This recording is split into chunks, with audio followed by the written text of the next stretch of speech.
Apple's Magic Keyboard for the iPad Air looks amazing, but at nearly £300, it's a big investment for what's basically a fancy keyboard and stand. This keyboard case from Inateck cost me just $39.99 on Amazon, and for what you get, it might honestly be the better choice for everyday use. Let's find out why.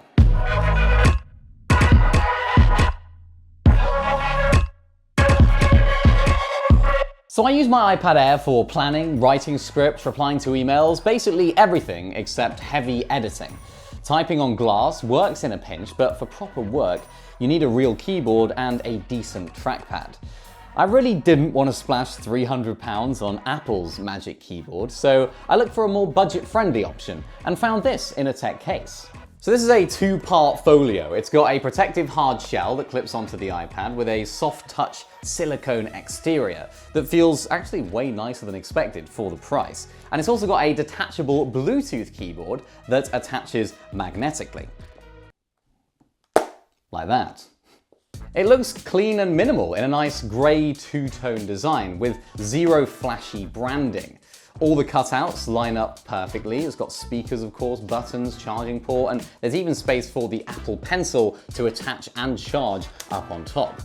The edges also have a slight raised lip, so when the case is closed or lying face down, the screen also stays protected. One thing that this actually does better than the Magic Keyboard is actually the stand. So on the back, you get a hinged kickstand that adjusts to pretty much any angle.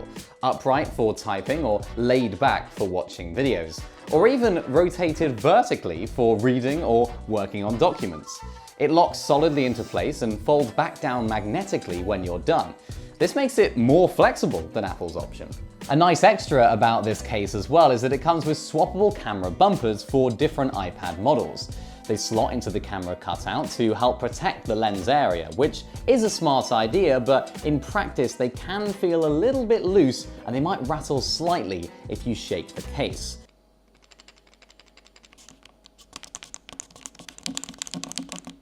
Still, it's more protection than having nothing at all, but just something that I noticed. The keyboard attaches with a magnetic strip, so it's got no pins, no wires, and you can remove it completely if you just want the case for protection. The magnets on this, though, could be a little bit stronger, as it can come off if you lift the whole thing by the case. But on a desk, it just stays put.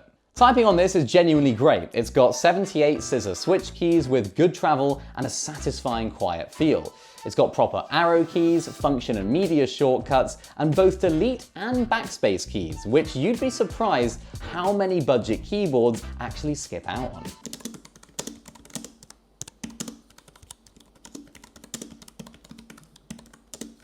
The trackpad supports all the usual iPad OS gestures. It's responsive, clicks across the whole pad, and does the job for everyday tasks like scrolling or swiping between apps. When it comes to the backlight and the battery, there's quite a bit to like. You get 7 backlight colors and 3 brightness levels, all easy to tweak with the function keys.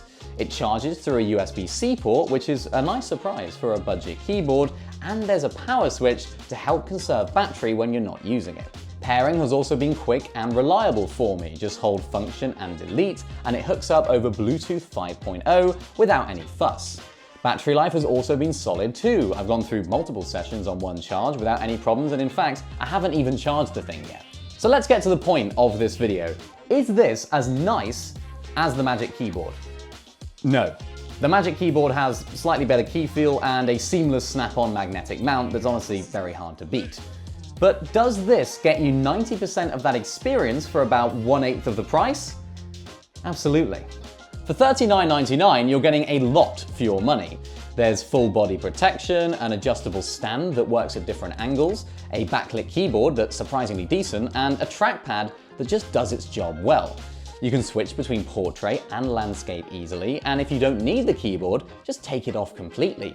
For students, casual work, or anyone wanting a laptop-like setup without paying laptop prices, this just makes sense. So there are a few things to be aware of. The camera bump protectors are a smart addition, but they can feel a little bit loose and might rattle slightly if you move the case around.